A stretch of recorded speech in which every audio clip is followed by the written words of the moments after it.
Setiap kali ujian nasional datang, rasanya kayak lagi ngadepin negara api yang datang menyerang.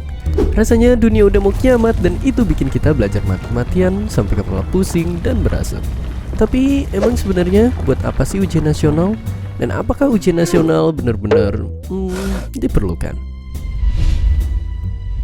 Intinya mirip kayak penggaris. Semua jenis ujian itu dibuat untuk mengukur kemampuan seseorang. Jadi UN itu ada biar semua anak Indonesia punya kemampuan yang setara. Tapi apakah semua murid harus diukur pakai penggaris yang sama?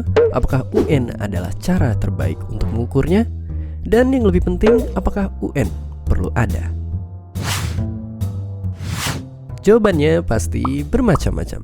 Tapi coba kalau dibandingin sama negara lain, nyatanya sistem pendidikan itu beda-beda. Misalnya ada negara-negara yang gak pakai UN.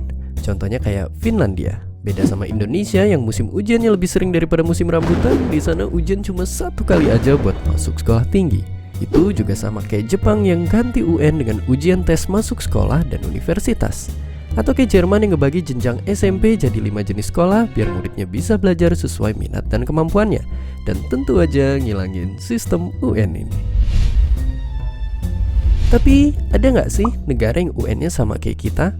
Jawabannya ada. Misalnya kayak Tiongkok yang jadi penggagas sistem UN, atau kayak Singapura yang dengan dukungan kualitas guru jempolan dan akhirnya bisa dapat ranking nomor 1 di bidang sains membaca dan matematika. Meski sama-sama ngadain UN, nyatanya kondisinya beda banget sama Indonesia yang bahkan skornya lebih rendah daripada negara tetangga. Lalu barangkali ada yang salah sama ujian nasional atau bahkan pendidikan kita. Tapi apa masalahnya? Jawabannya bisa jadi banyak banget. Sama kayak atap bolong waktu hujan badai, soal dan kunci jawaban UN sering banget bocor. Belum lagi masalah kekurangan kertas soal, kualitas pendidikan yang timpang, dan yang paling utama, murid-murid yang stres berat akibat takut gak lulus sekolah dan akhirnya rame-rame beli contekan.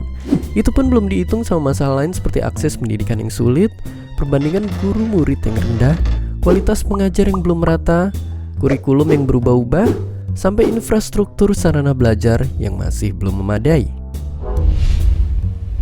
Jadi bisa dibilang UN bukan satu-satunya cara untuk mengukur atau bahkan ningkatin kualitas pendidikan. Untungnya sejak tahun 2015 kemarin pemerintah gak lagi bikin nilai UN sebagai syarat kelulusan. Meski begitu, ketika masih ada banyak anak Indonesia yang bahkan sekedar datang sekolah aja mesti melewati gunung dan lautan, keberadaan UN masih perlu dipertanyakan sebagai satu ukuran kualitas pendidikan. Karena artinya masih ada kesenjangan kualitas pendidikan dan semestinya itulah yang harus diselesaikan. Keadaan ini bikin kita kembali ke pertanyaan awal. Apakah ujian nasional itu masih diperlukan? Pada akhirnya, perlu atau tidaknya UN masih diperdebatkan.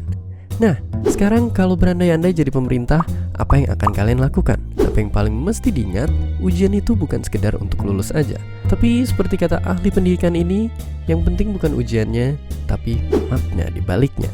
Dan seperti biasa, terima kasih. Hi, thanks for stopping by our video. Don't forget to comment